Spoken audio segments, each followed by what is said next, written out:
penerimaan gratifikasi kepada para pejabat di Kementerian Ketenagakerjaan. Perlu saya sampaikan bahwa per tanggal 19 Mei 2025, KPK telah menetapkan 8 orang tersangka terkait dengan tindak pidana korupsi yang saya sebutkan tadi di atas. Adapun ke-8 tersangka tadi adalah satu, Saudara SH. Beliau adalah Direktur Jenderal Pembinaan Penempatan Tenaga Kerja dan Perluasan Kesempatan Kerja. Kemudian Saudara HYT selaku Direktur Pengendalian Penggunaan Tenaga Kerja Asing yang kemudian juga selanjutnya menjabat sebagai Dirjen Bina Penta dan PKK. Kemudian tersangka ketiga adalah Saudara WP selaku Direktur Pengendalian Penggunaan Tenaga Kerja Asing. Yang keempat, Saudari DA selaku Koordinator Uji Kelayakan Pengesahan Pengendalian Penggunaan Tenaga Kerja Asing. Kemudian yang kelima adalah Saudara GW selaku Kepala Sub Direktorat Maritim dan Pertanian Direktorat Jenderal Pembinaan Penempatan Tenaga Kerja dan Perluasan Kesempatan Kerja. Kemudian klaster yang keenam ini terdiri dari 3 orang. Jadi di dalam proses penyidikannya dari 8 tersangka tersebut hanya 6 sprindik saja yang diterbitkan karena yang 3 orang ini yang terakhir ini jadi 1 sprindik saja, yaitu Saudara PCW, kemudian Saudara JS, kemudian Saudara AE. Semuanya adalah staf di Direktorat Pengendalian Penggunaan Tenaga Kerja Asing.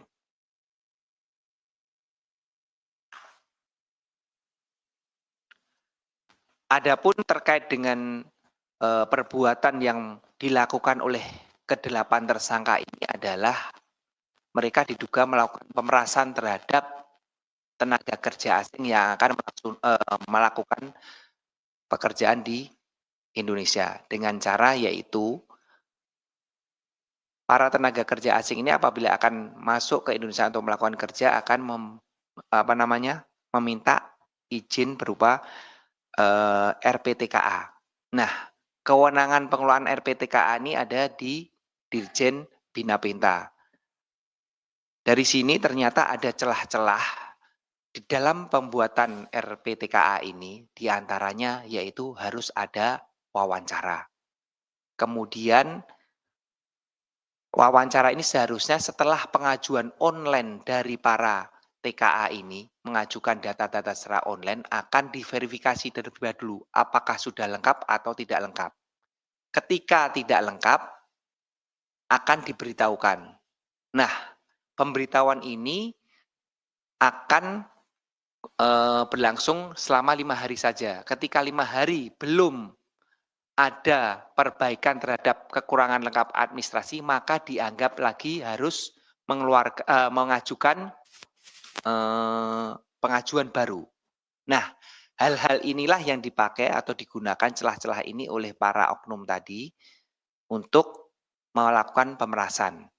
Contohnya, ketika syarat administrasi tidak lengkap, bagi para agen yang mengurus TKA ini telah menyerahkan sejumlah uang, karena memang sudah mengetahui bahwa untuk mengurus itu sudah diminta, maka pemberitahuannya tidak secara online, tetapi diberikan secara pribadi melalui WhatsApp kepada para pengurus atau agen, sehingga mereka pun akan segera melengkapi. Namun, bagi yang tidak menyerahkan sejumlah uang, tidak pernah akan diberitahu apakah sudah lengkap atau tidak.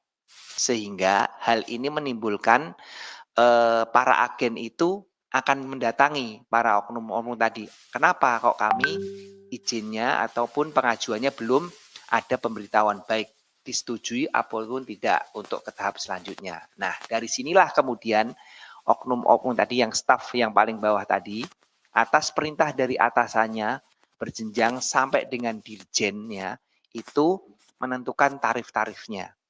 Berapa yang harus dipungut ketika perizinan ini bisa dikeluarkan. Nah, disinilah terjadi, prosesnya, permintaan sejumlah uang itu kepada para agen.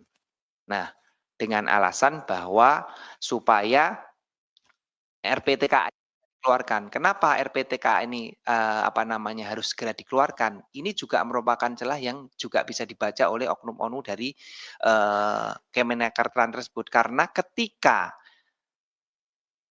RPTKA ini tidak segera diterbitkan dan para TKA ini telat untuk tidak, ditempatkan, akan mengalami denda dan dendanya cukup lumayan ya, per hari hitungannya. Seperti kalau, kapal telat untuk, berlayar, berlabuh akan didenda per hari dan hal inilah yang dimanfaatkan oleh, oknum-oknum dari Kemenakerta tadi untuk melakukan pemerasan atau permintaan sejumlah uang kepada para agen-agen yang melakukan pengurusan terhadap RPTKA. Ini adalah modus-modus yang digunakan oleh, oknum-oknum di Kementerian Tenaga Kerja untuk melakukan pemerasan. Sehingga para agen tadi mau tidak mau harus memberikan, kalau tidak ya mereka akan mendapatkan denda lebih besar daripada, eee, uang yang harus dikeluarkan untuk mengurus izin dari RPTKA tersebut.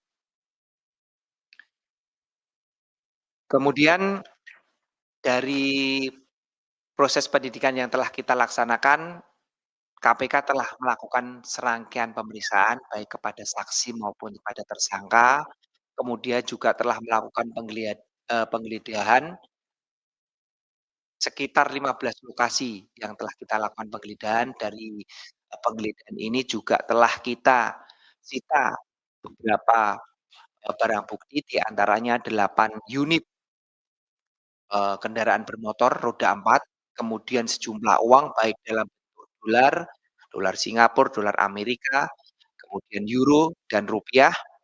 Kami tidak bisa merinci secara detail, namun itu telah kita laksanakan penyitaan. Kemudian dari pihak-pihak saksi yang telah kita periksa, yaitu pihak-pihak yang menerima, juga telah melakukan pengembalian terhadap, sebagian ya, bukan seluruhnya ya, sejumlah kurang lebih 5 miliar telah dikembalikan ke KPK untuk dilakukan penyitaan. Nah, dari pemerasan yang dilakukan periode 2019 sampai dengan 2024, KPK telah, mengidentifikasi bahwa oknum-oknum di Kementerian Ketenagakerjaan tadi menerima uang kurang lebih 53 miliar rupiah. Nah, untuk perinciannya, dari tersangka-tersangka kami ke-8 tadi, jumlah yang mereka terima adalah kurang lebih,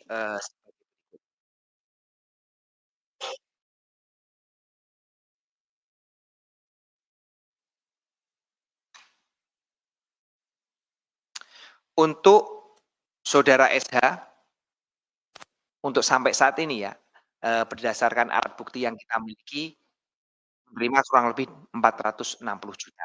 Kemudian saudara HY kurang lebih 18 miliar rupiah, kemudian saudara WP 580 juta rupiah, kemudian saudari DA kurang lebih 2,3 miliar, kemudian saudara GW kurang lebih 6,3 miliar, kemudian saudari PCW kurang lebih 13,9 miliar, kemudian saudara AE kurang lebih 1,8 miliar, dan saudara JS kurang lebih 1,1 miliar rupiah. Kemudian selain 8 orang tersebut, ternyata sejumlah 53 miliar tadi ada juga digunakan sebagai, uang makan dari para staf di Kemenakerta, terutama di Dirjen Bina Pinta, yaitu kurang lebih 8 miliar yang dinikmati bersama baik untuk keperluan makan siang maupun kegiatan-kegiatan yang istilahnya di luar non budgeter. Dan inilah yang tadi saya sampaikan kurang lebih 5 miliar tadi yang telah diterima oleh baik itu OB, kemudian staf-staf lainnya yang mengurus, terkait dengan, pekerjaan sehari-hari di Pinameta juga menerima semua dan mereka telah mengembalikan yang kurang lebih tadi saya sampaikan kurang lebih Rp5.000.000. Terkait dengan, penindakan yang kami laksanakan ini tentunya